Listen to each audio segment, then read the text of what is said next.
असे माझे अपार स्वरूप समुद्रावरती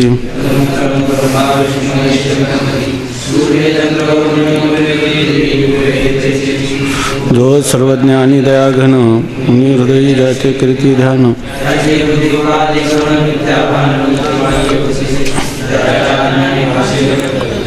सूर्यवरी सर्पती परिदोई ठाई ना सर्प जगत ते स्वतंत्राणी स्वयं ब्रह्ममीचे असे पुण्य पुरुषी सदैव निष्काम बोधप्राप्ती कारणे बधावाराम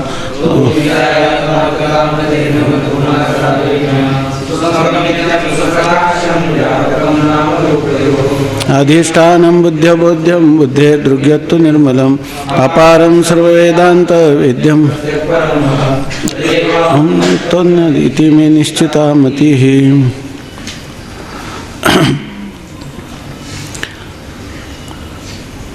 आग्रदेव स्वप्नामध्ये श्रीगुरूंना शरण जाऊन मी कोण आहे असा प्रश्न विचारतो आणि त्या प्रश्नाचं उत्तर जवळजवळ संपलेलं आहे. काय की मी सच्चिदानंद ब्रह्मस्वरूप आत्मा आहे असं उत्तर सांगितलं की ब्रह्म आणि आत्मा एकच आहे.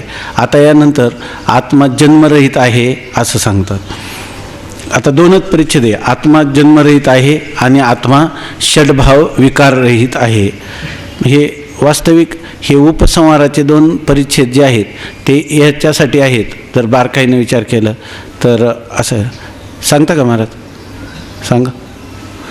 आता आत्मा जन्मरहित आहे आणि आत्मा षड्भाव विकाररहित आहे. थोडक्यात सांगतो मग की आत्मा जन्मरहित मनुष्याला जे अभिनिवेश ज्याला म्हटलं ना मरणभय आत्म्याचं ज्ञान झालं तर मनुष्याला जन्म आणि मरण याची भीतीच संपून जाते.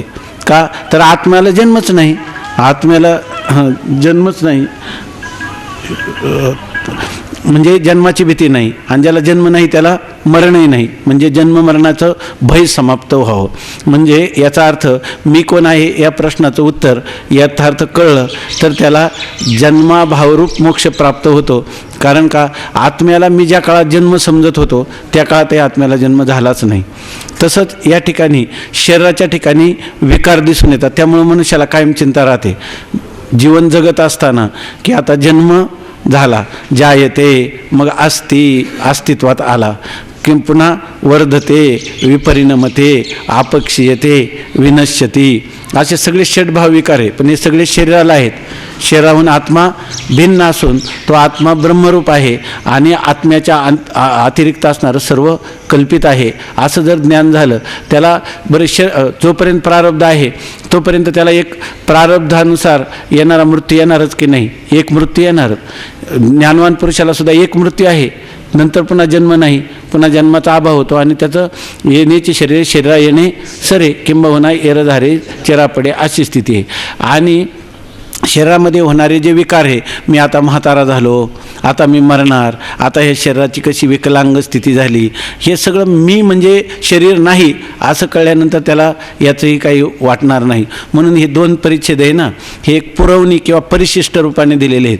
किंवा ज्या पुरुषाला ब्रह्माचं आत्मत्वाने ज्ञान झालं त्या पुरुषाच्या ठिकाणी जन्म मृत्यूचं भय नाही आणि शरीराच्या ठिकाणी होणारे शरीर जे षड्भाव विकार ज्याला म्हणतात हे निरुक्तामध्ये सांगितलेले आहे. तर त्याची भीती संपली म्हणून हे दोन प्रकार सांगितलेले. आत्मा षड्भाव विकार विवर्जित आहे आणि आत्मा जन्म मरण रहित आहे. हे दोन परिच्छेद सांगून झाल्यानंतर मग दुसरा जो प्रश्न होता की जगत कुठून आलं म्हणजे जगत कसं उत्पन्न झालं याच्या प्रश्नाचं उत्तर देतात. सांगा मला.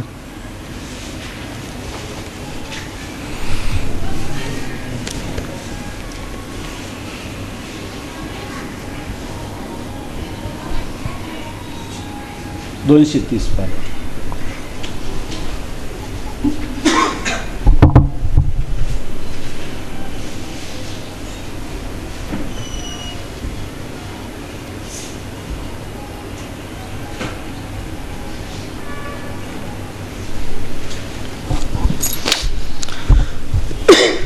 सच्चिदानंदरूपाय विश्वोत्पत्त्यादिहेतवे तापत्रय विनाशाय श्रीकृष्णाय वयं नमः. तर आतापर्यंत आत्मा सत्स्वरूप चित्स्वरूप आणि आनंदस्वरूप कसा आहे याचा विचार आपण केला. त्यानंतर ब्रह्म आणि आत्मा हे वास्तविक दोन नाहीत तर दोन्ही एकच कसे आहेत याचाही विचार केला. वास्तविक घटाकाश आणि मठाकाश हे दोन्ही दोन आकाश नसून उपाधी भेदामुळे दोन नावं आलेली आहेत. कसे आहेत त्याचाही विचार केला. आणि ब्रह्म शब्दाच्या अर्थावरून बृह म्हणजे व्यापणे अशा अर्थानं बृहव्यापनी धातूपासून ब्रह्म शब्द तयार होतो. तर हा व्यापणे अर्थात आत्मा कसा आहे, देश काल आणि वस्तू या तीनही परिच्छेदाने रहित कसा आहे याचाही विचार केल्यानंतर हा जो विचार चाललेला आहे आपल्या ठिकाणी जन्ममरण भ्रांती राहू नये. म्हणजे आपल्या शरीराला स्थूल शरीराला जरी जन्ममरण प्रतीतीला आले पण वास्तविक आत्मस्वरूपाच्या ठिकाणी जन्मही नाही आणि मरणही नाहीत. हे धर्म कोणाचे आहेत तर ज्याचे असतील त्याचे असतील परंतु आत्म्याच्या ठिकाणी मात्र नाही. आत्मा जन्ममरण रहित अशा धर्माला कसा आहे याचा विचार आता आपल्याला करायचा आहे. आत्मा जन्मरहित आहे. तो ब्रह्मरूप आत्मा जन्मरहित आहे. आत्म्याचा जन्म मानला तर तो अनित्य होईल. आत्तापर्यंत आत्मा ब्रह्मरूप कसा आहे हा विचार आपण केलेला आहे. आणि त्यानंतर म्हणतात आत्म्याचा जन्म मानला तर तो अनित्य होईल. आत्म्याचा जन्म म्हणता येत नाही कारण ज्याचा जसा जन्म होतो त्याचा निश्चित स्वरूपानं काय आहे, विनाश आहे. अर्थात तो अनित्य अशा स्वरूपाचा आहे. आणि एकच अजो नित्य शाश्वतोयम पुराणो अशा स्वरूपाचा स नित्य हो नित्यानाम असा नित्यातला नित्य एकच परमात्मा आहे. आणि तो कसा आहे, जन्मरहित आहे. ज्याची उत्पत्ती होते तो निश्चित स्वरूपानं विनाशी अशा स्वरूपाचा असतो परंतु आत्म्याची उत्पत्ती होत नाही. तो जन्मरहित आहे आणि म्हणूनच तो कसा आहे, नित्य अर्थात त्रिकाला बाधित आहे, सत्य आहे, तीनही कालात आहे. पूर्वी नव्हता असंही नाही, आता नाही असं नाही आणि नंतर राहणार नाही असंही नाही. म्हणजेच काय, तो तीनही कालामध्ये नित्य अशा स्वरूपाचा आहे. शुभकर्मे करून उत्तम लोकाची प्राप्ती होईल असे मानणारास आत्मा अनित्य मानता येणार नाही. कारण शरीर नाशाबरोबर आत्म्याचा नाश मानला तर परलोकी जाणार कोण. मग शुभकर्माचे कष्ट करा का.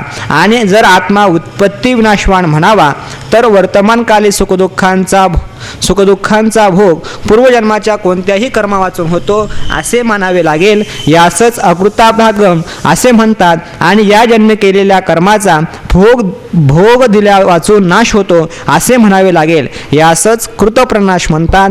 या अकृताभ्यागम व कृतप्रनाश दोषामुळे आत्म्यास उत्पत्ती विनाश म्हणता येत नाही. पहा, तर आत्मा जे आहे, आत्मा कोण कोण नित्य मानतात. वास्तविक आत्मा जे आहे, अनेक दर्शनकार जे आहेत भिन्न भिन्न याला आत्मा असं म्हणतात. तर या ठिकाणी जर पूर्वमीमांसक असेल तर पूर्वमीमांसक जो आहे तो आत्मा कोणाला मानतो, जीवात्म्याला आत्मा मानतो. जो जीवात्मा आहे अर्थात सूक्ष्म शरीर आहे. हे सूक्ष्म शरीर काय होत, जरी हे स्थूल शरीर पडलं या ठिकाणी पडलं तरी देखील सूक्ष्म शरीर आहे हे लोकांतराला जातं येतं. जसं आपण कर्म केलं असेल त्या कर्माप्रमाणे त्याला गती प्राप्त होते. तर ते म्हणतात जो पूर्वमीमांसक आहे तर तो त्यानं जरी शुभकर्म करून उत्तम लोकाची प्राप्ती होईल असे मानणारस. अर्थात हा कोण आहे, पूर्वमीमांसक आहे. असं जो मानतो की काय मानतो, शुभकर्म केले, आपण उत्तम कर्म केली, चांगली कर्म केली तर ते चांगले कर्माचं फल काय आहे तर उत्तम लोकाची प्राप्ती. हे चांगल्या कर्माचं शुभकर्माचं फल आहे. आणि अशा प्रकारे शुभकर्म करून उत्तम लोकाची प्राप्ती होईल असे मानणारास आत्मा अनित्य म्हणता येणार नाही. ह्या प्रकारचे लोक आहेत त्यांना देखील आत्मा अनित्य आहे असं म्हणता येणार नाही. का म्हणता येणार नाही, कारण शरीर नाशाबरोबर आत्म्याचा नाश मानला तर परलोकी जाणार कोण है ना. त्याने म्हटलं आत्मा अनित्य आहे. मग आत्मा जर अनित्य मानला तर मग आता समजा हे शरीर म्हणजे आत्मा आहे की नाही. मग हा आत्मा जर अनित्य आहे, आत्मा ना अनित्य आहे म्हणजे याचा उत्पत्ती विनाश आहे, तो नित्य नाही असं असे जे मानणारे लोक आहेत तर यांना देखील आत्मा अनित्य मानता येणार नाही. का मानता येणार नाही, कारण आता आपण हल्ली या शरीरात कर्म केलं. मग आता हल्ली या शरीरात कर्म केलं, मग शरीरात कर्म केल्यानंतर शरीर तर पडणार आहे की नाही. मग शरीर पडला आणि आत्मा जर आपण कसा मानला, शरीराच्या नाशाबरोबर आत्म्याचा नाश मानला. मग शरीराच्या नाशाबरोबर जर आपण आत्म्याचा नाश मानला तर मग आता लोकांतराला जाणार कोण, कारण आत्मा राहिलाच नाही. शरीराच्या नाशाबरोबर आत्म्याचा नाश झाला असं तर म्हणता येईल का. जर मानलं शरीराच्या नाशाबरोबर आत्म्याचा नाश असं मानलं तर कर्म करायची आवश्यकता नाही. कारण तुमच्या शास्त्रात मानलेलं आहे की उत्तम कर्म केले, आपण चांगली कर्म केली, शुभकर्म केली तर त्या शुभकर्माचं फल काय आहे, स्वर्गाधिकांची प्राप्ती होते. मग हे तुमचं म्हणणं सिद्ध होणार नाही. किंवा जर तुम्ही आत्म्याला अनित्य मानलं तर याकरता तुम्हाला देखील म्हणजे लोकांतराला आत्मा जाता येतो अशा म्हणणाऱ्याला देखील आत्मा हा नित्यच मानावे लागेल, त्याला अनित्य म्हणता येणार नाही. दुसरी काय अडचण येते तर ते आता या ठिकाणी सांगताय. कारण शरीर नाशाबरोबर आत्म्याचा नाश मानला तर परलोक जाणार कोण?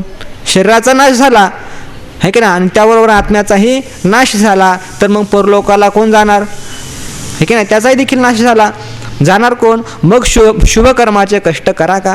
विनाकारण कशासाठी कष्ट करायचे? कारण कर्म जे आहे फलभोग दिल्या वाचून नष्ट होतं, त्याचा उपयोग काय? विनाकारण परिश्रम करा कशासाठी, हे की नाही. आणि जर आत्मा उत्पत्ती विनाशवान म्हणावा तर वर्तमानकाली सुखदुःखाचा भोग पूर्वजन्माच्या कोणत्याही कर्मा वाचून होतो असे म्हणावे लागेल. आणि जर काय मानलं आत्म्याचा काय होतो? उत्पत्ती होते आणि आत्म्याचा नाशही होतो असं जर म्हटलं तर काय होईल मग? तर म्हणतात वर्तमानकाली सुखदुःखांचा भोग. आत्ता सध्या शरीरामध्ये, आता आपल्याला वर्तमान काळामध्ये शरीर प्राप्त झालेलं आहे आणि या शरीरामध्ये सध्या शरीरामध्ये होत असणारा हा सुखदुःखांचा भोग पूर्वजन्माच्या कोणत्याही कर्मा वाचून होतो असं म्हणावं लागेल. कारण आपण पूर्व शरीर होतं, ते पूर्व शरीरात कर्मही केले, आपण उत्तमही कर्म केले, चांगले कर्म केले, पण ते शरीर पडल्याबरोबर त्याचा काय झाला? नाश झाला. आणि आता आपल्याला शरीर प्राप्त झालं आहे की नाही, आणि आता शरीर प्राप्त झालं तर याही ठिकाणी आपल्याला सुखदुःख प्राप्त होतात आहे की नाही, सुखदुःखांचा भोग होतो. आणि हा सुखदुःखांचा भोग विनाकारण होतो. कशामुळे होतो म्हटले हो? कारण सर्वांना काय वाटतं? मला सुख असावं, दुःख कोणालाही नको वाटतं, पण तरी देखील आपल्याला सुख प्राप्त होतं का? मज लागी दुःख व्हावे ऐसे कोणी भाविना जीवे, न प्रार्थिताही दुःख पावे तेने न घडे स्वतंत्रता. नाथ महाराज म्हणतात त्या कारणामुळं जीवाच्या ठिकाणी स्वतंत्रता नाही. अर्थात जीव हा काय कर्मानं बांधला गेलेला आहे. अर्थात जशी आपण कर्म करू तशा प्रकारे आपल्याला काय होतं? फलभोग हा मिळतो. आणि असं न मानलं, अर्थात पूर्वजन्माच्या कर्मानं आपल्याला सुखदुःख प्राप्त होतात असं न मानलं तर काय येतो? दोष होतो. एक शास्त्रात दोन दोष सांगितलेले आहेत. तर पहिल्या दोषाचं नाव आहे अकृताभ्यागम. अकृत अभ्यागम. कृत म्हणजे केलेलं आणि अकृत म्हणजे न केलेलं. अभ्यागम म्हणजे स्वीकार. अभ्यागम म्हणजे स्वीकार, म्हणजे न केलेल्याचा स्वीकार. अर्थात आपण जे काही केलं नाही त्याची देखील प्राप्ती होणं याला म्हणतात अभ्यागम. अर्थात आपण पूर्वजन्मामध्ये काही कर्म केली नाहीत तर देखील शरीर प्राप्त झालं. आता शरीरात सुखदुःखही होतात, शरीरही प्राप्त झालेलं आहे, या शरीरात सुखदुःखही होतात. कशामुळे हो? काय नाही, अकृताभ्यागम. म्हणजे नाही केलं, आपण काही नाही केलं तर देखील सुखदुःख प्राप्त होतात, याला म्हणतात अकृताभ्यागम. अशा प्रकारचा दोष येतो. केव्हा दोष होतो असा?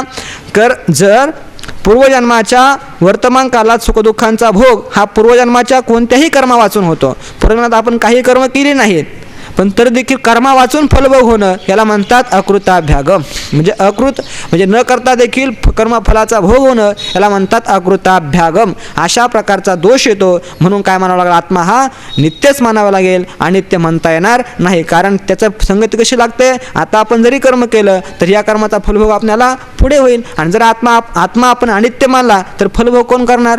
हे की नाही.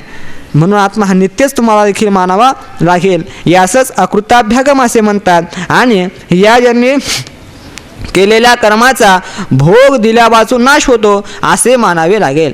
आणि आत्मा काय मानला? उत्पत्ती विनाशवान मानला. हा दोष केव्हा येतो? ज्यावेळेस आपण आत्मा हा काय उत्पत्ती आहे, आत्म्याला उत्पत्ती आहे आणि आत्म्याचा नाशही आहे असं ज्यावेळेस आपण स्वीकार करू त्याच वेळेस हे दोन प्रकारचे दोष येतात. एक पहिला कोणता? अकृताभ्यागम, म्हणजे न केलं पण तर देखील त्याचा फलभोग प्राप्त होणं याला म्हणतात अकृताभ्यागम. आणि कृतप्रनाश म्हणजे आता आपण हे शरीरामध्ये आहे, वर्तमान शरीरामध्ये आपल्याला प्रारब्ध कर्मानुसार जन्म प्राप्त झाला आणि जन्म प्राप्त झाल्यानंतर आता या ठिकाणी आपण जे काही कर्म करू तर त्या कर्माचा फलभोग न होणं, फलभोगा वाचून नाश होणं याला म्हणतात कृतप्रनाश. कृत म्हणजे केलेलं, केलेल्याचा फलभोगा वाचून नाश होणं याला म्हणतात कृतप्रनाश.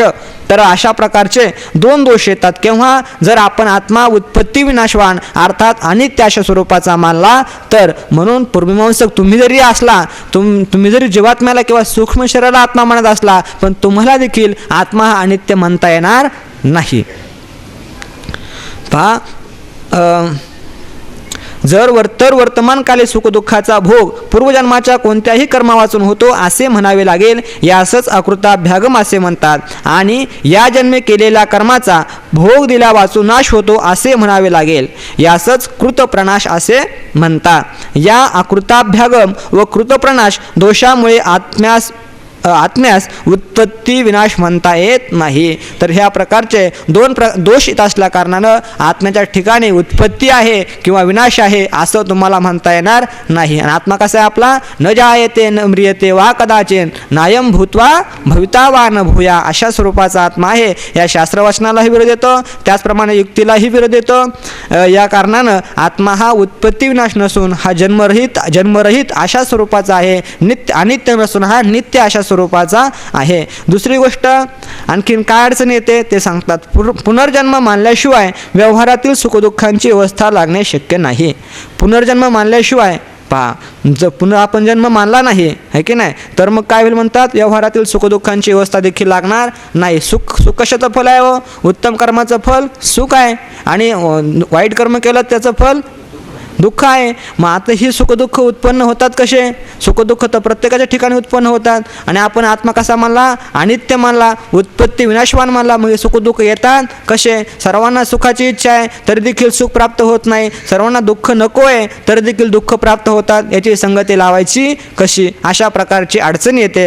याकरता आत्म्याच्या ठिकाणी जन्म लिंग शरीरामुळे प्राप्त होतात. वस्तुतः साक्षीरूप आत्म्यास जन्म नाही. वास्तविक साक्षीरूप जो आत्मा आहे तर त्या आत्म्याच्या ठिकाणी जन्म आहे का? नाही. मरण आहे का? नाही. ज्ञानोबराय म्हणतात तर पढ्यासी तरंगकार दुसऱ्या अध्यायामध्ये वास्तविक जन्मही नाही आणि मरणही नाही. मग कसं आहे जन्म मरण? तर म्हणतात एका समुद्र आहे, अथांग अशा प्रकारचा समुद्र आहे, असं पाणीच पाणी अथांग असं स्वरूप आहे आणि त्या स्वरूपावर पाण्याची लाट आली, लाटा याव्यात तशा प्रकारचे जन्म मरण आहे. ते वाऱ्याची झुळूक आली की लाटा उत्पन्न होतात आणि झुळूक शांत झाली की काय होते, ते लाटा हे शांत होत असतात. तशाच प्रकारे मायेची झुळूक आली की या ब्रह्मस्वरूपावर हे जगत उत्पन्न होते आणि मायेची झुळूक गेली की काय, ते आपल्या स्वरूपामध्ये अशा स्वरूपाचं आहे. तर वास्तविक आत्म्याच्या ठिकाणी जन्मही नाही आणि मरणही नाही. मग कशामुळे वाटतं हो? तर लिंग शरीरामुळे प्रतीत होतात. लिंग शरीर म्हणजे त्याला दुसरं नाव आहे सूक्ष्म शरीर. सूक्ष्म शरीर जे आहे तर किती तत्वांचं आहे?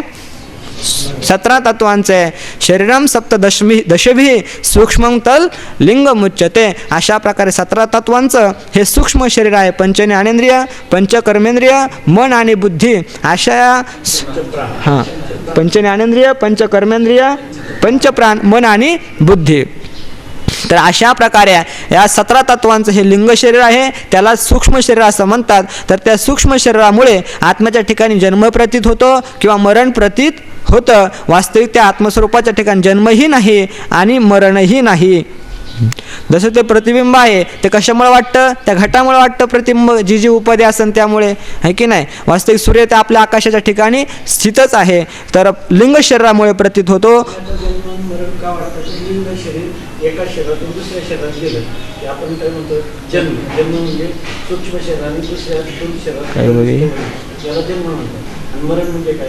त्या शरीरात प्रविष्ट झाले 15 वाजतात काय होवी 15 वाजतात काय होवी जन्माची म्हणजे जन्म मरणाची प्रतीती कशामुळे? लिंग शरीरामुळे, आत्म्याच्यामुळे नाही. म्हणजे आत्म्याच्या ठिकाणी जन्म मरण होत नाही, लिंग शरीराच्या ठिकाणी लिंग शरीरामुळं जन्म मरणाची प्रतीती येते. त्याला आरोप कोणावर केला जातो? तर लिंग शरीरामुळे त्याचे काय होते, आपल्याला आत्मा उत्पन्न झाला किंवा नष्ट झाला अशा प्रकारे प्रतीत येते. म्हणजे आत्मा वास्तविक शरीर त्या ठिकाणी पडतं. पण हे जे काही सूक्ष्म शरीर आहे तर सूक्ष्म शरीर काय होतं, एका योनीमधून दुसऱ्या योनीमध्ये जात असतं. त्या दिवशी आपले गुरुवर गवळी बाबा डॉक्टर साहेब त्यांनी मस्त दृष्टांत सांगितलं एकदम.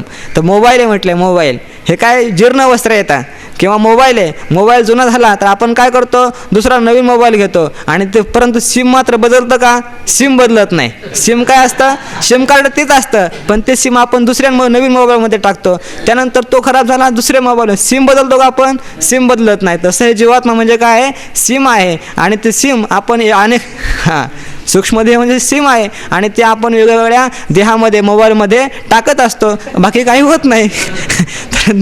मोबाईल जरी बदलले पण सिम मात्र काय आहे, एकच आहे. लिंग शरीरामुळे तसं आपल्या ठिकाणी हे जन्ममरण आहे. ते चेतना ते तो बोलभे, ते चळवळीचे नि लोभे आला म्हणती. वास्तविक आत्म्याच्या ठिकाणी जन्मही नाही आणि मरणही नाही, पण त्या ठिकाणी चेतना आली की त्यामुळे आला, जन्माला आला किंवा गेला, शरीर हे सूक्ष्म शरीर सोडून गेलं की गेला किंवा आला, अशा प्रकारचा व्यवहार घडतो? वास्तविक जन्मही नाही आणि मरण नाही. कशामुळे हा व्यवहार घडतो? तर केवळ हा लिंग शरीरामुळे प्रतीतीला येतो. वास्तविक घडतो का? नाही, प्रतीतीला येतो. वास्तविक तसं माऊलीने सांगितलं त्याप्रमाणे अथंग पाणीच आहे. पाण्यात काय बदल आहे का? लाटा आले, फेस झाला, बुडबुडे आले, पण पाण्यापर्यंत काय बदल आहे का? काही बदल नाही. पण हे सर्व कशामुळे घडलं? वाऱ्यामुळे घडलं. तसं या ठिकाणी आत्मस्वरूपाच्या ठिकाणी उत्पत्ती विनाशाचा व्यवहार आहे. हा कशामुळे घडला? तर या लिंग शरीरामुळे घडला, सूक्ष्म शरीरामुळे घडला. वस्तुतः साक्षीरूप आत्म्या जन्म नाही. वस्तुतः साक्षीरूप जो आत्मा आहे त्याच्या ठिकाणी जन्मही नाही आणि मरणही नाही. त्या संबंधीच प्रस्तुत विचार आहे. हा विचार चाललेला आहे तर तो आत्म्याचाच विचार चाललेला आहे. आत्मा सच्चिदानंद स्वरूप आहे, जन्म नाही, मरण नाही, अशा धर्माने रहित आहे. जर आत्म्यात जन्म मानावा तर जन्म मानण्यास काय हेतू कारण पाहिजे, परंतु आत्म्याचे जन्मास कोणीच हेतू असणे शक्य नाही. कारण कुठल्याही पदार्थाचं कार्य म्हटलं की त्याचं कारण हे निश्चित स्वरूपानं मानलंच पाहिजे. मग आता आत्म्याचं जर काय मानायचं? जन्म मानायचा. ज्या ज्या पदार्थाचा जन्म झालेला आहे त्याला निश्चित स्वरूपानं काय असलं पाहिजे? कारण हे असलंच पाहिजे. मग असं असताना देखील आत्मा जन्मरहित असताना देखील आत्म्यास तुम्ही नाही ना म्हटले आत्म्याला जन्म हा मानाच. मग आत्म्याचा जर जन्म मानायचा तर आत्म्याचा जन्म मानायचा कोणापासून? आत्म्यास जन्म मानावा तर जन्म मानण्यास काय हेतू, अर्थात कारण पाहिजे काहीतरी. का हेतू म्हणजेच कारण पाहिजे, परंतु आत्म्याच्या जन्मास कोणीच हेतू असणे शक्य नाही. कारण जो हेतू म्हणावा तो आत्म्याहून भिन्न असला पाहिजे. कारण हेतू जो आहे, कारण जो आहे, कार्याहून कारण कसं असलं पाहिजे? पृथक असलं पाहिजे, भिन्न असलं पाहिजे. आणि आत्मभिन्न सर्व आत्म्याच्या ठिकाणी कल्पित आहेत आणि जे कल्पित असते ते कोणास हेतू होत नाही. जसा कल्पित सर्प रज्जूच्या उत्पत्तीस हेतू नाही, तद्वत आत्म्याच्या ठिकाणी जे कल्पित ते आत्मोत्पत्तीस हेतू होणार नाही. ठीक आहे, म्हटलंय आत्म्याचा जन्म हा मानलाच पाहिजे आहे ना. मग आत्म्याचा जन्म मानला तर काय मानलं पाहिजे? आत्म्याचं कोणीतरी कारण मानलं पाहिजे. आणि मग आत्म्याचं कारण हे कोणी काय मानलं पाहिजे? पृथक मानलं पाहिजे, भिन्न मानलं पाहिजे, वेगळं मानलं पाहिजे. मग आत्म्याचं कारण भिन्न मानलं तर आत्मा कसा आहे? परमार्थिक सत्यातला आहे. मग आत्म्याहून भिन्न जर मानायचं तर आपल्याला आत्म्याहून भिन्न असणारं ते परमार्थिक सत्यातलं मानता येईल का? आत्म्याहून भिन्न मग काय असेल? सर्व अनात्मा आहे. आत्मा एक आहे आणि आत्म्याहून भिन्न जेवढं काय असेल ते सर्व कुठल्या कुटीमध्ये येतं? अनात्म्यामध्ये. मग आत्म्याहून भिन्न सर्व काही अनात्मा आहे. मग आपल्याला आत्म्याहून भिन्न कारण जर मानायचं म्हटलं तर मग कोण मानावं लागेल? अनात्मा मानावं लागेल. आणि जेवढं काही अनात्मा आहे ते संपूर्ण कसं आहे? कल्पित पदार्थ आहे, कल्पित आहे. आणि कल्पित पदार्थ जो आहे हा कोणालाही कारण होत नाही. कारण म्हटलं की तो अधिष्ठान म्हटलं की ते कसं असलं पाहिजे? सत्य असलं पाहिजे. जसं दोरीवर जो सर्प आहे तर हा सर्प वास्तविक रज्जूपही चैतन्य कारण होईल भ्रमासाठी, परंतु कल्पित सर्प जो आहे तो कल्पित सर्प कोणाला अधिष्ठान होईल का?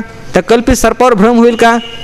कल्पित सर्प कोणालाही अधिष्ठान होत नाही. कल्पित पदार्थ हा कोणालाही अधिष्ठान होत नाही. अधिष्ठान म्हटलं की तो कसा असला पाहिजे? सत्य असला पाहिजे. कारण म्हटलं की ते नेहमी सत्य असलं पाहिजे. तसं या आत्म्याहून भिन्न अशा प्रकारचं कारण सत्य असं काही कुठलाही पदार्थ नाही. निह नानास्ती किंचन एकमेवाद्वितीयम ब्रह्म. निह नानास्ती किंचन एकमेवाद्वितीय ब्रह्मच आहे, तेच सत्य आहे, दुसरं काही सत्य नाही. आणि त्यामुळे ब्रह्माहून भिन्न अशा प्रकारचं सत्य असं कोणतंही कारण तुम्हाला मिळणार नाही. म्हणून आत्म्याचा जन्मही म्हणता येत नाही आणि जन्मच नाही, त्यामुळे आत्म्याचं कोणीही कारण नाही. तेच या ठिकाणी सांगितलेलं आहे. आत्मभिन्न सर्व आत्म्याच्या ठिकाणी कल्पित आहे. बरं, आत्म्याहून भिन्न म्हणावं तर जेवढे काही पदार्थ आहेत आत्मभिन्न हे संपूर्ण पदार्थ आत्म्याच्या ठिकाणी कल्पित आहेत, अर्थात मिथ्या आहेत, भासमान आहेत. आणि जे कल्पित असते ते कोणास हेतू होत नाही. जेवढं काय कल्पित आहे ते कोणालाही हेतू होत नाही, कोणालाही कारण होत नाही. जसा कशा प्रकारे दृष्टांत आपला रोजचा दृष्टांत सांगतायत, जसा कल्पित सर्प रज्जूच्या उत्पत्तीस हेतू होत नाही. कल्पित जो सर्प आहे तो रज्जूच्या उत्पत्तीला हेतू होतो का? रज्जूचा अज्ञान, रज्जूपही चैतन्याच्या अज्ञानामुळे आपल्याला सर्प भासेल, पण कल्पित सर्पामुळे रज्जू उत्पन्न भासते का? नाही.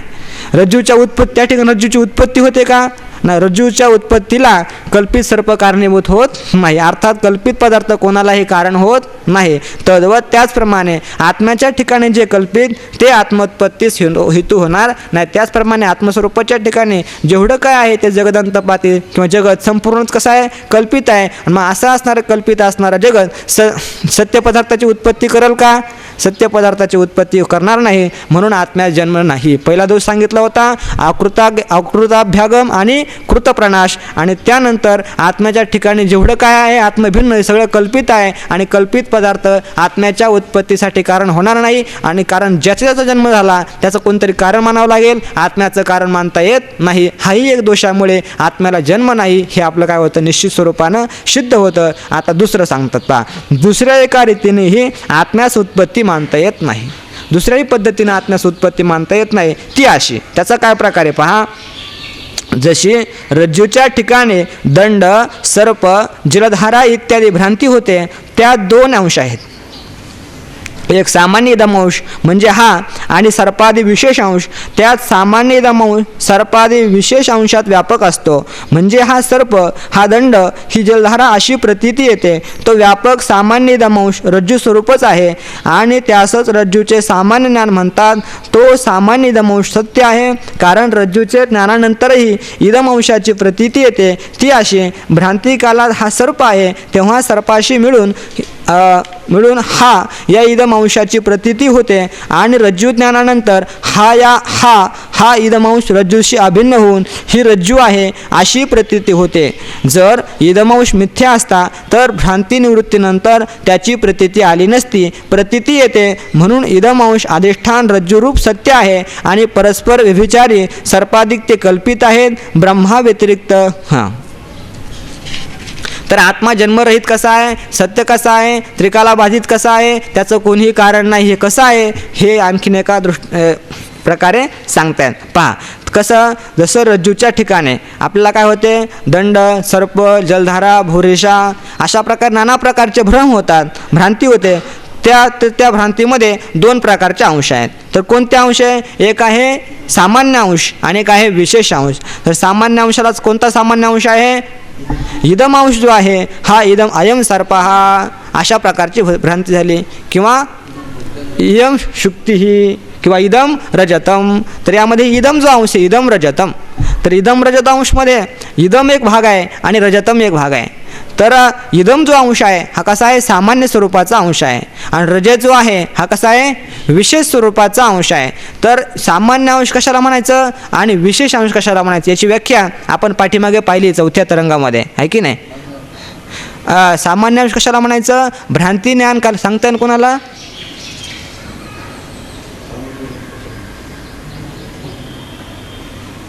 भ्रांती ज्ञान काली भ्रांतीशिहू अभिन्न होऊन ज्याची भ्रांतीच्या वेळी या पदार्थाची प्रतीती येते त्याला म्हणतात सामान्य अंश, आहे ना. त्याला दुसरा शब्द आहे आधार. भ्रांती काळे म्हणजे ज्यावेळेस आपल्याला भ्रम होतो त्या भ्रांती काळी भ्रांती ज्ञानाच्या पदार्थाशी अभिन्न होऊन भ्रांती ज्ञानाच्या वेळी ही प्रतीती येते त्याला म्हणतात सामान्य अशा स्वरूपाचा इदम अंश. म्हणजे भ्रम होण्याच्या पूर्वी आपण काय म्हणत होतो, यम रज्जू किंवा अयम सर्पा. यम किंवा अयम म्हणा, दोन्ही काय आहेत, एक अर्थवाचीच आहेत. तर या ठिकाणी म्हणजे भ्रम होण्याच्या पूर्वी जे रूप आहे कोणतं, इदम सामान्य रूप आहे आणि भ्रम काळात देखील आहे आणि भ्रम निवृत्तीनंतर देखील आहे. अर्थात तिन्ही काळात जे आहे ते इदम जे अंश आहे हा कसा आहे, सामान्य स्वरूपाचा अंश आहे. आणि विशेष अंश आहे त्या तो कशाला म्हणतात, भ्रमकाली ज्याची प्रतीती येत नाही आणि प्रतीती आली असता भ्रांतीच राहत नाही त्या अंशाला म्हणतात विशेष स्वरूपाचा अंश. आता विशेष अंश या ठिकाणी कोणता आहे, रज्जू सर्पाच्या ठिकाणी अयम सर्प हा. तर अयम झाला सामान्य अंश आणि सर्प जो अंश आहे ज्यावेळी आपल्याला स्पष्ट प्रकाशामध्ये दोरीची प्रतीती येत होती तर त्यावेळेस सर्पाची प्रतीती होती का, सर्पाची प्रतीती येत नाही. किंवा ज्यावेळेस आपला भ्रम होतो त्यावेळेस आपल्याला रज्जूची प्रतीती येते का, नाही, रज्जूची प्रतीती येत नाही. तर त्यावेळेस कशाची प्रतीती येते, सर्पाची प्रतीती येते. म्हणजे ज्यात विशेष अंश पाहतोय आपण तर कशाला म्हणतात, भ्रमकाली ज्याची प्रतीती येत नाही आणि प्रतीती आली असता भ्रांती राहत नाही. म्हणजे ज्यावेळेस आपल्याला दोरीवर सर्पाचा भ्रम होतो तर त्या काळात आपल्याला दोरीची प्रतीती येते का, प्रतीती येत नाही आणि प्रतीती आली असता ते सर्प जो आहे हा सर्प राहत नाही. म्हणजे सर्प जे अंश आहे हा कसा आहे, विशेष अंश आहे आणि अयम जो अंश हा कसा आहे, सामान्य स्वरूपाचा अंश आहे. अर्थात भ्रम होताना त्यामध्ये किती अंश आहेत, दोन अंश आहेत. कोणते कोणते, एक इदम अंश आणि एक किंवा एक सामान्य अंश आणि विशेष अंश. त्यापैकी सामान्य अंश हा सत्य आहे आणि विशेष अंश हा कल्पित आहे की नाही. त्या ठिकाणी विभागाची व्याख्या लावता नाही यायची तुम्हाला, ज्या विशेष स्वरूपाचं ज्ञान झालं असता भ्रांती राहत नाही. सर्प विशेष म्हटला त्याचं ज्ञान झालं तर भ्रम होतच आहे. ते व्याख्या नको यायची म्हणून नाही नाही नाही अधिष्ठानाचं विशेष ज्ञान झालं असं सर्प राहत नाही ना. विशेष तुम्ही सामान्य आणि विशेषच्या दोन व्याख्या केल्या ना, त्यापैकी विशेषची व्याख्या आहे ती की त्याला अधिष्ठान सांगितलं सुरुवातीला आणि आता त्याला सर्प सांगतात. म्हणजे तो भाव घेतला नको ना थोडासा. भ्रम कालेजाची प्रतीती येत नाही आणि प्रतीती आली असता भ्रांती राहत नाही. विशेष अंश सांगितलं मग तुम्ही सर्प. रज्जूला म्हणायचं मग. पण आपल्याला या ठिकाणी ठीक आहे. हां हां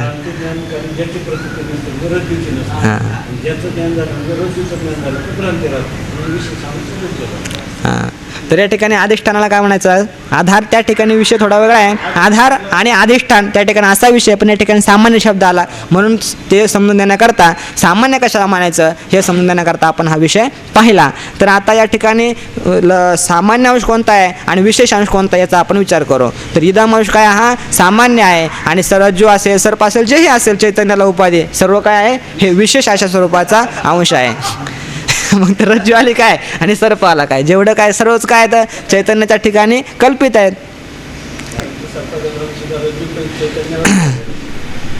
तर रज्जूच्या ठिकाणी पहा त्यात दोन अंश आहेत. एक सामान्य इदमांश म्हणजे हा, मराठीत सांगतात हा, आणि सर्पादी विशेष अंश. त्यात सामान्य इदमांश सर्पादी विशेष अंशात व्यापक असतो. सामान्य जो इदमांश आहे हा जरी सर्पाचा भ्रम झाला त्याही काळात आहे आणि भ्रम नाही त्याही काळात देखील आहे. विशेष अंश सामान्य इदमांश म्हणजे सामान्य इदमांश हा सर्पादी विशेष अंशात व्यापक असतो. म्हणजे हा सर्प, हा दंड, ही जलधारा अशी प्रतीती येते. म्हणजे सामान्य अंशाची विशेष अंशाशी अभिन्न होऊन प्रतीती येते, है की नाही. म्हणजे हा सर्प म्हटला तरी हा सर्प, दंड म्हटला तरी हा दंड, किंवा जलधारा म्हटली तर ही जलधारा अशा प्रकारची प्रतीती येते. तो व्यापक सामान्य इदमांश रज्जू स्वरूप आहे. तर व्यापक असणारा जो सामान्य असणारा इदमांश आहे हा कसा आहे, रज्जू स्वरूपच आहे आणि त्यासच रज्जूचे सामान्य ज्ञान म्हणतात. आणि त्या इदमांशालाच काय म्हणतात, इदमांशाचं ज्ञान होणं हेच रज्जूचं सामान्य अशा स्वरूपाचं इदम किंचित काहीतरी आहे अशा प्रकारचं ज्ञान होणं हेच काय रज्जूचं सामान्य स्वरूपाचं ज्ञान आहे. अर्थात इदमचं ज्ञान होणं हेच सामान्य स्वरूपाचं ज्ञान आहे. तो सामान्य इदमांश सत्य आहे आणि जे सामान्य ज्ञान आहे तेच काय मात्र सत्य आहे. कारण ते तिन्ही काळात आहे. भ्रम होण्याच्या पूर्वी आहे, भ्रम काळातही आहे आणि भ्रमाची निवृत्ती झाली तरी देखील ते इदमांश आहेच, म्हणून तोच सत्य आहे. कारण रज्जूचे ज्ञानानंतरही इदमांशाची प्रतीती येते. तो का सत्य आहे, कारण भ्रमातही प्रतीती येते आणि भ्रम निवृत्तीनंतरही देखील प्रतीती येते. ती अशी कशी प्रतीती येते पहा. भ्रांती कालात हा सर्प आहे, ज्यावेळेस आपला भ्रम होतो त्यावेळेस काय प्रतीती येते, हा सर्प आहे. अर्थात त्याही ठिकाणी हाची प्रतीती येते, इदमची प्रतीती येते, सामान्य अंशाची प्रतीती येते. हा सर्प आहे तेव्हा सर्पाशी मिळून हा या इदम अंशाची प्रतीती होते. भ्रमकाळात हा जो आहे सर्पाशी अभिन्न होऊन त्याची प्रतीती येते आणि रज्जू ज्ञानानंतर हा इदमांश रज्जूशी अभिन्न होऊन ही रज्जू आहे अशी प्रतीती येते. आणि ज्यावेळेस आपल्याला अधिष्ठानभूत असे असणारे रज्जू अर्थात दोरीचं ज्ञान झालं तर हा जो अंश आहे ना, हा सर्पामधला हा जो अंश आहे तर हा काय होतो, हा इदमांश रज्जूशी अभिन्न होऊन ही रज्जू है ना, इदमांश असणारा जो अंश आहे हा असो ही असो तर दोन्ही कशा आहेत, अभिन्न आहेत. तर अभिन्न होऊन त्या रज्जूच्या हा या इदमांशाशी अभिन्न होऊन काय प्रतीती येते, ही रज्जू आहे अशी प्रतीती येते. जर इदमांश मिथ्या असता म्हणून काय इदमांश हा सत्य आहे. अर्थात भ्रमाच्या पूर्वीही प्रतीती येते, भ्रमकालातही प्रतीती येते आणि भ्रमनिवृत्तीनंतरही प्रतीती येते. जे तिन्ही कालात असतं तेच काय आहे, सत्य आहे. आणि जर आपण अशा या इदमांशाला आपण काय मानलं, मिथ्या मानलं, खोटं मानलं तर मग काय होईल असता तर भ्रांती निवृत्तीनंतर त्याची प्रतीती आली नसती. जर इदमांश हा खोटा आहे, कल्पित आहे असं जर मानलं तर मग जसं अध्यस्थ असणाऱ्या पदार्थाची निवृत्ती झाली तर मग याची देखील निवृत्ती व्हायला पाहिजे होती. कुणाची, त्या इदमांशाची. जसं तर अयम सर्पहा म्हणजे यामध्ये जशी सर्पाची निवृत्ती झाली आहे की नाही. जशी सर्पाचीही निवृत्ती झाली, सर्पज्ञानाचीही निवृत्ती झाली, पण त्या आयमची निवृत्ती झाली का? जर तो आयम अंशही जर कल्पित असता, मिथ्या असता, असं जर मानलं तर मग काय व्हायला पाहिजे होतं? जशी सर्पाची निवृत्ती झाली किंवा सर्पज्ञानाची निवृत्ती झाली, त्याचबरोबर त्या ठिकाणी असणाऱ्या आयम अंशाची देखील निवृत्ती व्हायला पाहिजे होती. पण झाली का? नाही. तर तो आयम अंश आहे हा काय झाला उलट, तर रज्जूच्या सामान्य अंशाशी अभिन्न होऊन गेला.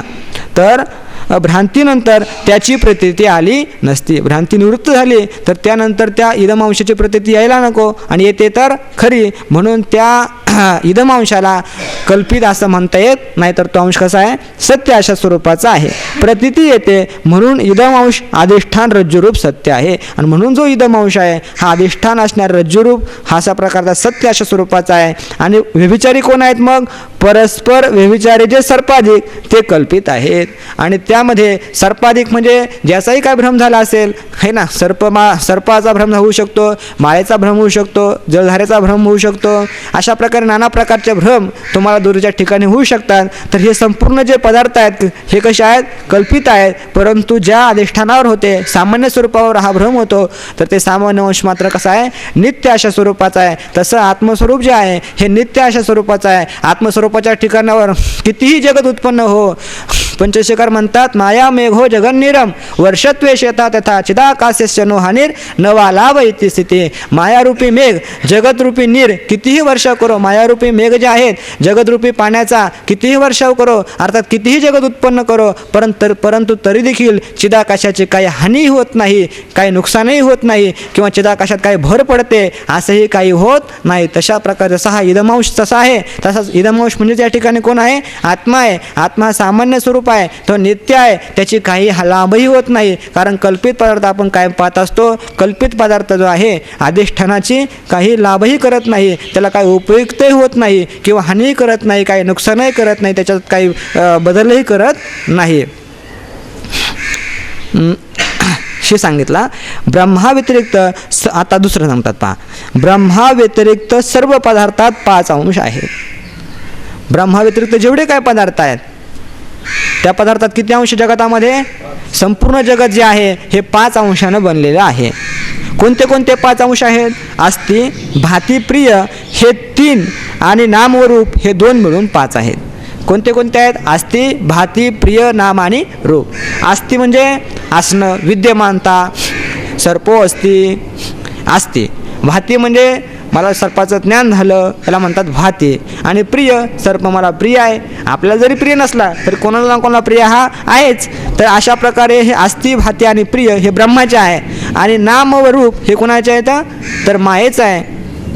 हे 2 मिळून 5 आहेत. तर घट आहे हे अस्ति, ते सांगतात. घट आहे हे काय? अस्ति. घट भासतो म्हणजे घटाची मला प्रतीती येते, आणि हे भाती आहे. आणि घट मला प्रिय आहे, हा आनंद आहे. हे 3 अंश ब्रह्माचे आहेत. म्हणून सर्व पदार्थात व्यापक आहे. तर पहिल्यांदा 3 अंश ब्रह्माचे सांगतात. कोणते कोणते? ब्रह्म, अस्ति, भाते आणि प्रिय हे 3 अंश आहेत. हे जगतात जेवढे काय पदार्थ आहेत हे सर्व पदार्थामध्ये हे 3 अंश आहेत. म्हणजे आपल्याला सांगायचं काय? इदम अंश हा व्यापक कसा आहे हे पाहतोय आपण. तर सर्व पदार्थामध्ये 3 आहेत है ना. कोण कोण? अस्ति, भाती आणि प्रिय. तर अस्ति म्हणजे असणं, विद्यमानता, सद्रूपता, याला म्हणतात घटो अस्ति. असा व्यवहार होतोच आहे की नाही. मग त्या ठिकाणी सद्रूपता आहे की नाही. भाती, घटाचं ज्ञानही होतं, किंवा घट मला प्रिय आहे, आपले उपयोगी आहे, अनुकूल आहे, म्हणून घट प्रियही आहे. तर अशा प्रकारे त्या पदार्थ 3 अंश कोणाचे आहेत? हे ब्रह्माचे आहेत. कारण अस्ति, भाती, प्रियता कुठे आहे? ब्रह्माच्याच ठिकाणी आहे. आणि ती प्रियता कुठे वाटते आपल्याला? सर्व जगतामध्ये वाटते. अर्थात इदम अंश त्याही ठिकाणी काय आहे? व्यापून अशा स्वरूपाचा आहे. म्हणून सर्व पदार्थात व्यापक आहे. घट हे नाम आणि गोल हे रूप हे 2 अंश मायेचे असून व्यभिचारी आहेत. तर घटाच्या ठिकाणी घट अशा प्रकारचे एक नाम आहे. घट ठेवलेलं आहे, घ आणि ट असे एक नाव आहे.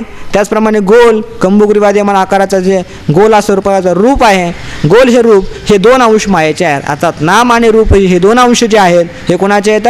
मायेचे. आणि अस्ति, भाती आणि प्रिय हे 3 अंश जे आहेत ते ब्रह्माचे आहेत. अशा प्रकारे 5 अंशांनी संपूर्ण जगत बनलेलं आहे. तर त्यापैकी गोल हे रूप 2 अंश मायेचे असून व्यभिचारी आहेत. परंतु पहा, आता पट आहे, पटाच्या ठिकाणी पट हे नाव आहे आणि रूप काय त्याचं जे काही रूप असेल हिरवा पिवळा लाल काय असेल ते तर तशा प्रकारचं रूप आहे. आता आणि घट आहे, घटाचं रूप आहे ना, कृष्णा घटा हा. तर घट आणि पट हे शब्द आहेत, एक शब्द आहे घट आहे आणि एक पट शब्द आहे. तर आयम घटा आणि आयम पटा. तर या ठिकाणी आयम घटा आणि आयम पटामध्ये आयम जे हा घट आणि हा पट, तर हा दोन्ही ठिकाणी आहे की नाही. घटामध्येही हा आहे आणि पटामध्येही हा आहे. पटामध्येही भाती आहे, घटामध्येही भाती आहे. घटामध्येही प्रिय आहे आणि पटामध्येही प्रिय आहे. अर्थात आस्ती भाती आणि प्रिय हे जगतात जेवढे काही पदार्थ आहेत सर्व ठिकाणी कसे आहेत एक रूपाने आहेत, एकसारखे आहेत. परंतु ते मायेचे जे दोन अंश आहेत नाम आणि रूप. तर नाम जे आहे आता घटाचं घट हे नाव आणि पटाचं पट हे नाव. घटाला आपण पट म्हणतो का कधी, घटाला कधी पट म्हणत नाही किंवा पटाला कधी घट म्हणत नाही. अर्थात यांचा कसा आहे व्यभिचार आहे. घटाचं रूप वेगळं आणि पटाचं रूप वेगळं. अर्थात हे दोन अंश आहेत मायेचे, याचा कसा आहे व्यभिचार आहे. परंतु आस्ती भाती आणि प्रिय हे तिन्ही मात्र जगतात जेवढे काही पदार्थ आहेत सर्वांमध्ये सारख्या प्रमाणात सारखंच अनुसूत आहेत. व्यभिचारी आहेत कोण, हे मायेचे दोन अंश नाम आणि रूप. प्रत्येकाचं नाव वेगळं आहे. यांची नामेही अनाने अनारीसे वर्तने वेशही सिनाने आघव्यांचे. पण मनोबराय म्हणतात ऐसे देखोनी किरीटी भेद सुसिहान पोटी तरी जन्माची या कोटी न लहासी रिघो. तर कोट्यावधी जन्म गेले तरी तुम्ही या भवसागराला पार परतीला जाणार नाही. याकरता तुम्ही नामरूपाचा निराश करून एक आस्ती भाती प्रिय जे आहे त्याचा स्वीकार करा आणि ते कोण आहे ब्रह्म आहे. ब्रह्म आणि ते ब्रह्म कोण आहे मीच आहे. असं केलं तरच तुम्ही काय होणार परतीला जाणार. अन्यथा कोट्यावधी जरी तुम्ही घेतले तरी पलीकडच्या तीराला जाणार नाही. पहा घट हे नाम आणि गोल हे रूप हे दोन अंश मायेचे असून व्यभिचारी आहेत. जे कोठे असते आणि कोठे नसते त्यास व्यभिचारी असे म्हणतात. आता व्यभिचारी तुम्हाला माहिती नसेल म्हणून सांगतात. जे कुठे काही ठिकाणी असतं आणि काही ठिकाणी नसतं त्याला काय म्हणतात व्यभिचारी. आणि दुसरा शब्द विरोधी अन्वय. जे नित्य असतं त्याला म्हणतात अन्वय आहे ना. तर आस्ती भाती आणि प्रिय यांचा काय सर्व पदार्थामध्ये अन्वय आहे आणि नाम आणि रूपाचा काय आहे व्यतिरिक आहे. घटपटाचं नाम रूप पटाच्या ठिकाण नाही आहे की नाही. अशा प्रकारे प्रत्येकाचं कसं आहे भिन्न भिन्न अशा स्वरूपाचं नाम रूप आपल्याला प्रतीतीला येतं. समम सर्वेषु भूतेषु तिष्ठन्तं परमेश्वरम विनश्यत्स्व विनश्यंतम यः पश्यते स पश्यते. भगवान म्हणतात असं जो पाहतो तोच खरा पाहतोय, इतरांचं पाहणं हे खरं पाहणं नाही. समम सर्वेषु भूतेषु तिष्ठन्तं परमेश्वरम विनश्यत्स्व अविनश्यंतम. सर्व विनाशी असणार नामरूपामध्ये अविनश्यंतम अविनाशी अशा स्वरूपाचा जो परमात्मा आहे त्याला जो पाहतो तोच खऱ्या अर्थानं पाहतो, बाकी कोणीही पाहत नाही. तर जे कुठे असतं कधी असतं आणि कधी नसतं याला म्हणतात व्यभिचारी. आता सर्प जो आहे हा सर्प भ्रम होण्याच्या पूर्वी होता का नाही, भ्रमानंतर राहणार आहे का नाही. म्हणजे हेच काय सर्व व्यभिचारी आहेत. जगतातील सर्प काय कारण सर्व जगत कसं आहे आद्यस्थ आहे. उत्पत्ती होण्याच्या पूर्वी नव्हतं नंतरही राहणार नाही. मधल्या काळात केवळ काय भासमान अशा स्वरूपाचं आहे. म्हणून ते संपूर्ण जगत सुद्धा कसं आहे व्यभिचारी अशा स्वरूपाचं आहे. आणि सत्य मात्र काय सदैव सौम्य इदमाग्रे आसीत एकमेवा द्वितीयम ब्रह्म अशा स्वरूपाने. घट नाम आणि गोल रूप पटाच्या ठिकाणी नाही तेच आता सांगितलेलं सांगताय. घटाचे जे नाम रूप आणि गोल रूप आहे ते पटाच्या ठिकाणी नाही किंवा पट नाम आणि त्याचे रूप घटाच्या ठिकाणी नाही. त्याचप्रमाणे सर्व पदार्थातील नामरूप अंश व्यभिचारी आहेत. जसं घटपटाचा दृष्टांत सांगितला त्याचप्रमाणे जगतातील जेवढे काही पदार्थ आहेत त्या ठिकाणी तुम्ही पहा आस्ती भाती प्रिय सर्व ठिकाणी आहे. परंतु एकाचं नामरूप दुसऱ्याच्या नामरूपाच्या सारखं नाही, प्रत्येकाचं वेगवेगळं अशा स्वरूपाचं आहे. आणि आस्ती भाती प्रिय अंश सर्व ठिकाणी अनुगत आहेत. आस्ती भाती प्रिय मात्र एकसारखं आहे की नाही आहे की नाही. याच्या ठिकाणचं आस्ती वेगळं त्या ठिकाणचं आस्ती वेगळं, या ठिकाणचं भाती वेगळं त्या ठिकाणचं भाती वेगळं असं आहे का, असं नाही. आस्ती भाती प्रिय अंश सर्व अनुगत आहेत, सर्व ठिकाणी अनुगत आहेत. जसा सर्पदंडादिकामध्ये अनुगत इदमांश सत्य असून अधिष्ठान आहे. जसं दृष्टांतामध्ये सर्प असेल दंडादिकमध्ये अनुगत म्हणजे अनुगत म्हणजे अनुस्यूत असणारा जो इदमांश हा कसा आहे सत्य आहे ना. भ्रमाच्या पूर्वी आहे, भ्रमातही आहे आणि भ्रमानंतरही आहे. अधिष्ठान म्हणूनच तो कसा आहे सत्य आहे. तसे सर्व पदार्थामध्ये आस्ती भाती प्रिय रूप सत्य असून त्याचप्रमाणे आस्ती भाती सर्व जगतातील जेवढे काही पदार्थ आहेत त्या सर्व पदार्थामध्ये आस्ती भाती प्रियरूप असणारं सत्य, आस्ती भाती प्रियरूप सत्य असून तेच कसं आहे, सत्य आहे आणि अधिष्ठान रूप आहे. आणि सर्पदंडाधिकाप्रमाणे नाम आणि रूप व्यभिचारी असून कल्पित आहेत. आणि सर्पदंडाधिक जसे त्यांचं नामरूप जसे व्यभिचारी आहे, कल्पित आहे, त्याचप्रमाणे नाम आणि रूप जे आहे हे देखील व्यभिचारी असून कल्पित अशा स्वरूपाचं आहे. आणि आस्ती भाती प्रिय सच्चिदानंद रूप आहेत. आणि आस्ती भाती प्रिय हे तीन जे आहेत, आस्ती भाती आणि प्रिय हे अधिष्ठान आहे, सामान्य आहे, तिन्ही कालात आहेत, म्हणून हे सच्चिदानंद स्वरूप आहेत, सच्चिदानंद रूप आहे. म्हणून आस्ती भाती प्रिय रूप आत्मा आहे. आणि तोच कोण आहे, आस्ती भाती प्रिय रूप आत्मा आहे.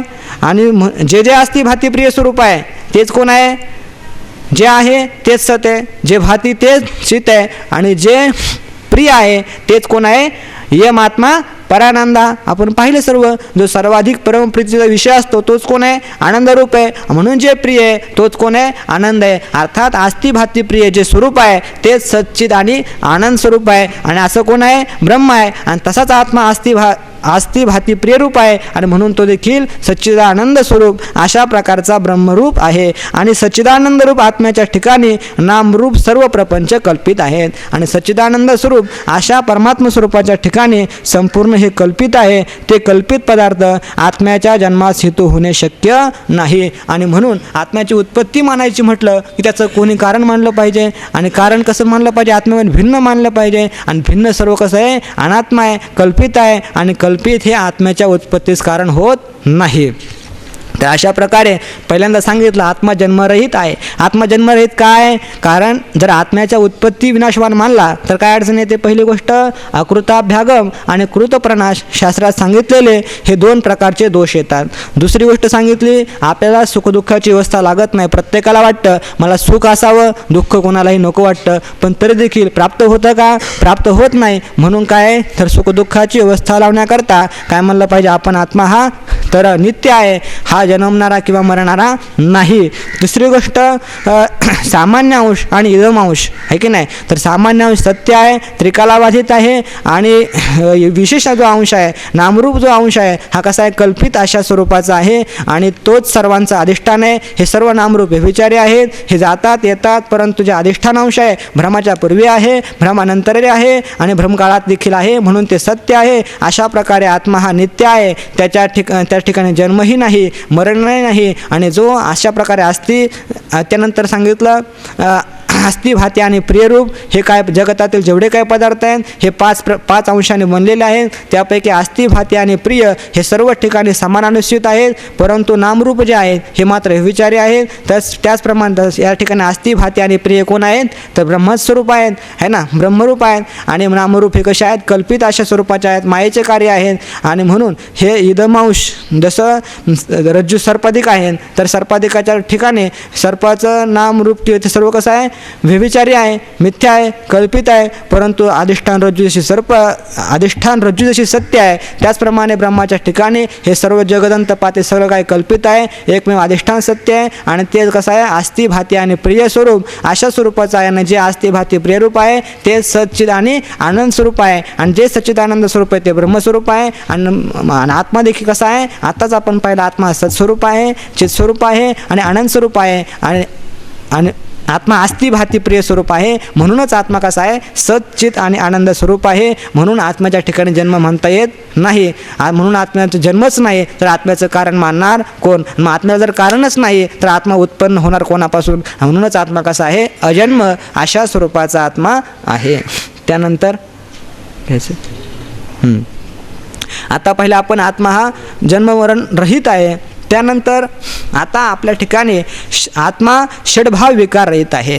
तर आत्म्याच्या ठिकाणी अशा प्रकारचं जरी आपल्याला ज्ञान झालं, आत्मा खरोखर सत्स्वरूप आहे, चित्स्वरूप आहे, आनंद स्वरूप आहे, परंतु अनादी कालाच्या देहतादात्म्यामुळे आपल्याला काय वाटतं, खरोखर माझं पुढं वृद्धपणात कसं होईल, काही वेळेला होते ना विपरीत भावना, तर त्याची होऊ नये ह्याच्याकरता काय होतं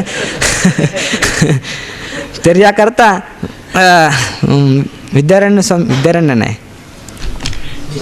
निश्चलदासजी महाराज तर या ठिकाणी तशी शंका येऊ नये याकरता आत्मा कसा आहे, षडभाव विकारांनी रहित आहे हे सांगतायत. आत्म्याचा वास्तविक जन्मही होत नाही, मरणही नाही, आस्ती व जायते विपरिणमते अपक्षयते विनश्यते या सर्व विकारांनी आत्मा हा रहित आहे. तर आता ज्याचा जन्म होतो त्यास सत्ता, वृद्धी, परिणाम, अपक्षय आणि विनश्य असे 5 विकार जास्त होतात.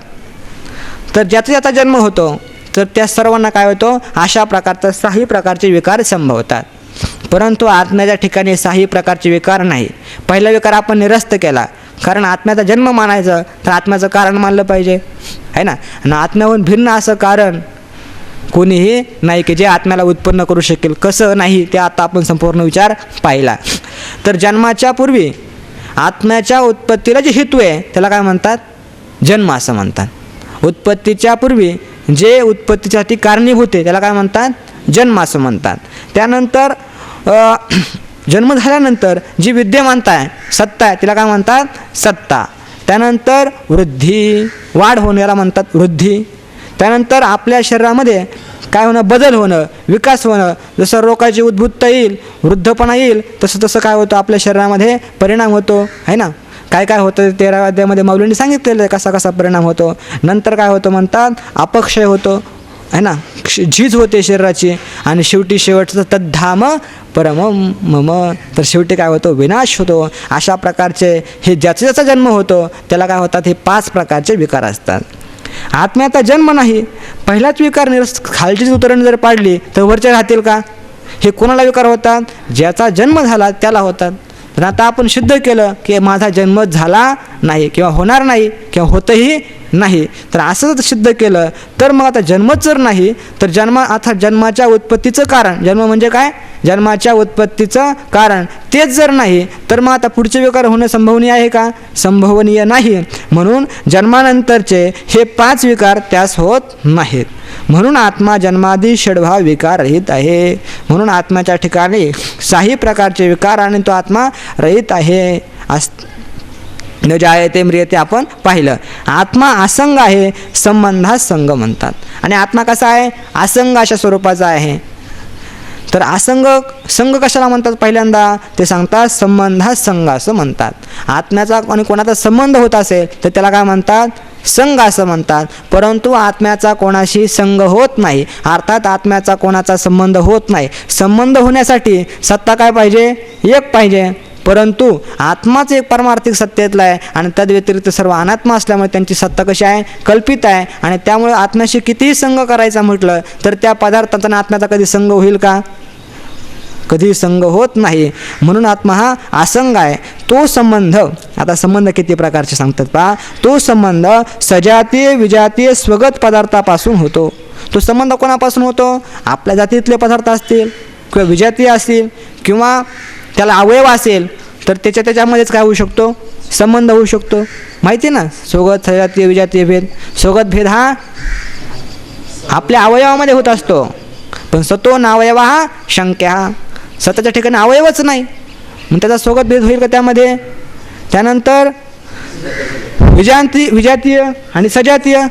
विजातीय कुतो काय, म्हणजे सजातीय होत नाही, त्याच्या जातीतलं कोणी नाही. आणि विजातीय कोण आहे, सगळे कल्पित आहेत, त्यामुळे तेही त्या ठिकाणी काय करू, विजातीय भेद निर्माण करू शकणार नाही. अशा प्रकारे त्या ठिकाणी स्वगत सजातीय विजातीय हे कोणताही संबंध त्या ठिकाणी होत नाही. स्वगत पदार्थापासून होतो, त्या पदार्थापासून होतो, परंतु आत्म्याशी होईल का, होणार नाही. जसा घटाशी कोणता संबंध आहे, एका घटाचा दुसऱ्या घटाशी सजातीय, कारण त्यांच्या ठिकाणी घटत्व, ह्याही घटात काय घटत्व आहे आणि त्याही घटात घटत्व आहे. म्हणजे दोन्ही ठिकाणी जाती काय समान आहे. म्हणजे समान जातीच्या पदार्थांशी कोणता संबंध होतो, सजातीय संबंध होतो. जसा घटाशी सजातीय आणि पट कसा आहे, दुसऱ्या जातीतला आहे, म्हणून तो विजातीय संबंध आहे. स्वगत म्हणजे पदार्थ स्वरूपात असणारे अवयव. स्वगत म्हणजे स्व आणि गत म्हणजे आपल्या ठिकाणी असणारे आहे ना, ते म्हणजेच म्हणतात या ठिकाणी म्हणजे पदार्थ स्वरूपात असणारे अवयव. तर घटाच्या स्वरूपात अवयव कोण आहे, कपाली काय, तर घटाच्या स्वरूपात असणारे जे अवयव त्यांचा एकमेकांशी किंवा घटाचे परमाणू आणि अनंत परमाणू घटामध्ये त्यांचा एकमेकांशी संबंध आहे. तर त्यामध्ये असणारे किंवा आपले शरीर आहे ना, हात पाय डोळे कान नाक यांचा परस्परांशी संबंध आहे. याला म्हणतात स्वगत संबंध. त्यानंतर पटाचा तंतूशी जो संबंध, तो संबंध. तंतूचा पटाचा अवयव कोण आहे? तंतू. तर त्या पटाचा तंतूशी जो संबंध आहे त्याला म्हणतात स्वगत, म्हणजे आपल्या अंतर्गत असणारा संबंध, आपल्या स्वरूपामध्ये असणारा जो संबंध त्याला म्हणतात स्वगत संबंध. बरं, हा स्वगत संबंध का संभवणार नाही? आत्मे दोन किंवा अनंत नाहीत म्हणून आत्म्यास सजातीय संबंध नाही. आत्म्याला अवयव नाही म्हणून आत्म्याच्या ठिकाणी स्वगत संबंध घडू शकणार नाही. आत्म्याच्या ठिकाणी आता सजातीय संबंध का घडत नाही सांगतात. सजातीय संबंध किमान किती पाहिजेत? दोन किंवा दोनपेक्षा अधिक पाहिजेत. परंतु आत्मा किती येतं? एकच आहे. आणि त्यामुळे आत्म्याच्या जातीतला दुसरा आत्मा नाही, आहे की नाही? दुसरा असं तर तो कोण आहे? आत्माच आहे. आत्म्याहून भिन्न आहे का? भिन्न नाही. आत्मा एकच आहे म्हणून आत्म्याच्या ठिकाणी सजातीय संबंध नाही. त्यानंतर आत्म्याहून विजातीय पदार्थ म्हटलं, अहो आहे ना, आत्म्याहून विजातीय कोण आहेत? आकाशातील सृष्टी आहे. पण ती आकाशातील जरी सृष्टी असली पण तरी देखील ती आत्म्याच्या ठिकाणी विजातीय संबंध होऊ त्यांचा विजातीय संबंध होऊ शकणार नाही. का होऊ शकणार नाही? कारण कसं आहे, सत्ताभेद आहे. सत्ता एक पाहिजे. कुठलाही व्यवहार घडायचा म्हटलं की सत्ता किती पाहिजे? समान सत्ता पाहिजे, एक सत्ता पाहिजे.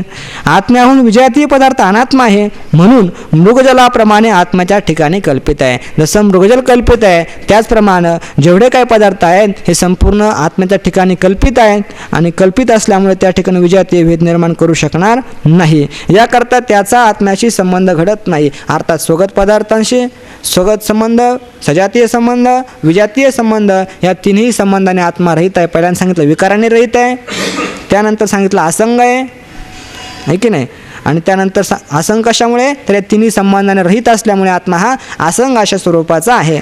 जसा मृगजलाचा पृथ्वीशी संबंध नाही. जसं मृगजळ आहे आणि पृथ्वी आहे तर त्याचा संबंध एकमेकांशी नाही, कारण मृगजळ खोटे आहे आणि पृथ्वी कशी आहे? व्यावहारिक सत्य आहे. त्या ठिकाणी सत्यत्व आहे, सत्तावेद आहे, त्यामुळे त्यांचा संबंध होत नाही. संबंध जर झाला असता तर काय व्हायला पाहिजे? भूमी ओली व्हायला पाहिजे होती. होते का? होत नाही. म्हणून त्यांचा काही एक संबंध नाही. संबंध असता तर पृथ्वी ओली झाली असते. म्हणून मृगजलाचा उखर भूमीशी संबंध नाही, म्हणून त्या मृगजलाचा मारणाशी काय नाही आहे? संबंध नाही. तसा आत्म्याच्या ठिकाणी कल्पित पदार्थाचा विजातीय संबंध देखील नाही. कल्पित पदार्थ जरी असले त्यांची सत्ता भिन्न असल्यामुळे ते आत्म्याच्या ठिकाणी विजातीय भेद निर्माण करू शकणार नाही. आत्मा निरवयव आहे. अवयव असते तर अवयवाशी स्वगत संबंध झाला असता. तर तेच परत सांगतायत आत्म्याच्या ठिकाणी स्वगत संबंध कधी घडला असता? कोणाशी घडतो स्वगत संबंध? जो सावयव आहे त्याच्या ठिकाणी अवयवाने युक्त आहे ना, तर त्या अवयवांचा काय होतं? परस्परांशी स्वगत संबंध घडतो. पण आत्म्याच्या ठिकाणी अवयवच नाहीत. आत्मा निरवयव आहे आणि म्हणून आत्म्याच्या ठिकाणी स्वगत संबंध नाही. सजातीय का नाहीत? कारण आत्मा दोन किंवा दोनहून अधिक पाहिजे पण दोनच नाहीत, आहे की नाही? आत्मा किती आहे?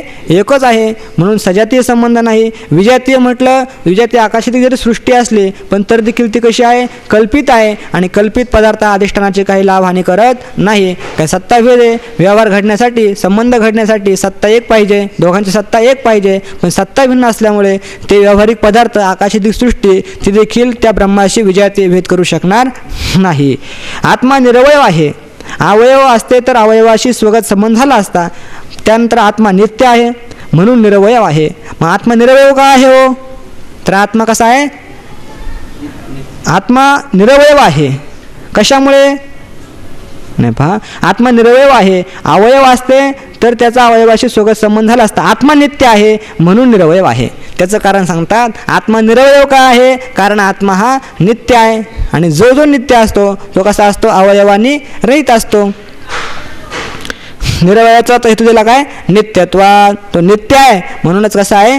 निरवयव अशा स्वरूपाचा आहे म्हणून निरवयव आहे. याच करता स्वगत संबंध नाही. नित्य आहे. नित्य कशामुळे हो? निरवयव नाही. निरवयव कशामुळे हो? तर नित्य असल्यामुळे. त्या ठिकाणी स्वगत संबंध नाही. या रीतीने स्वगत, सजातीय, विजातीय संबंध रहित, जन्मादी षडभाव विकार रहित, असंग सच्चिदानंद ब्रह्मरूप आत्मा तू आहेस, हे तुझ्या प्रथम प्रश्नाचे उत्तर सांगितले. त्यानं पहिला प्रश्न केला होता है ना, मी कोण आहे? तर मी कोण आहे, तर मी कोण आहे, तर मी म्हणजे कोण आहे, देह आहे की इंद्रिय आहे की मन आहे की बुद्धी आहे, किंवा याहून भिन्नच आहे, याहून भिन्न असेल तर माझं स्वरूप काय आहे. अशा प्रकारे त्या एका प्रश्नामध्ये अनेक प्रश्न केले होते. तर अनेक मध्ये मध्ये मतांतरे आले होते. त्या सर्वाचं निरसन करून आत्तापर्यंत काय केलं, साधकाला पूर्ण निसंदेह करून सोडलं. खरोखर तो कोण आहेस. संपूर्ण आत्तापर्यंत जेवढं काय त्याने प्रश्न केले होते, संपूर्ण प्रश्नांचं उत्तर या ठिकाणी केवळ एका वेळेमध्ये संक्षेपानं देतात. कारण विस्तारानं आधीच सांगितलेलं आहे. आत्मा कसा आहे, असंगो ह्यायम पुरुष हा असंग आहे. कशामुळे हो, त्याचा स्वगत संबंध नाही, सजातीय संबंध नाही आणि विजातीय संबंध नाही. त्यानंतर जन्मादी षडभाव विकारानं रहित आहे. त्याला कोणी कारण नाही आहे ना, त्याचा जन्म नाही. अस्ति जायते वर्धते, पण जन्म असेल तर पुढचे विकार, जन्मच नाही, मूळ कारणच नाही तर पुढचं कार्य घडेल का, पुढचं कार्य घडणार नाही. म्हणून जन्मादी षडभाव विकारानं रहित आहे. त्यानंतर असंग आहे, कारण तोच एकमेव परमार्थ सत्यातला आहे. त्यामुळे असंग आहे आणि सत्स्वरूप, चित्स्वरूप आणि आनंद स्वरूप याचाही आपण विस्तारपूर्वक विचार केलेला आहे. आत्मा सत्स्वरूप कसा आहे, नित्य कसा आहे, त्यानंतर ज्ञानस्वरूप कसा आहे आणि आत्मा हाच आनंद स्वरूप कसा आहे, बाहेर आनंद कसा नाही, आपणच आत्मा आनंद स्वरूप कसे आहोत. तर त्याचप्रमाणे असा असणारा जो काही ब्रह्म आहे, तर ते ब्रह्म आपल्याहून भिन्न आहे का, आपल्याहून भिन्न नाही. ते आपलं खरोखर ब्रह्मरूप असा असणारा ब्रह्मरूप आत्मा. तर तो ब्रह्मरूप आत्मा कोणी दुसरं कोणी नसून ते कोण आहे, ते तूच आहेस. हे तुझ्या प्रश्नाचे उत्तर सांगितले. अशा प्रकारे तू काय हो, या अशा प्रकारे निश्चय करून कृतार्थ हो. आता यानंतर दुसरा जो प्रश्न आहे, की कोणता प्रश्न आहे, ह्या जगत ठीक आहे मी ब्रह्मरूप आहे, पण हे जगत दिसते याची वाट काय. मी ब्रह्मरूप आहे, सर्व ब्रह्मरूप आहे, पण आम्हाला काय होतं, प्रत्यक्ष जगत दिसतं आहे की नाही. प्रत्येक आगापै पंडुकुमारा येता स्वरूपाच्या घरा करीतशी आडवारा विश्वास, हा विश्वास प्रतिबंध करतोय. याची काहीतरी संगती लावा. हे उत्पन्न झालं कसं, कसं झालं, का झालं, हे आम्हाला सांगा काहीतरी सविस्तर. तर याचा विचार आपण उद्या करू. हरे विठ्ठल श्री ज्ञानदेव तुकाराम, ज्ञानेश्वर महाराज के.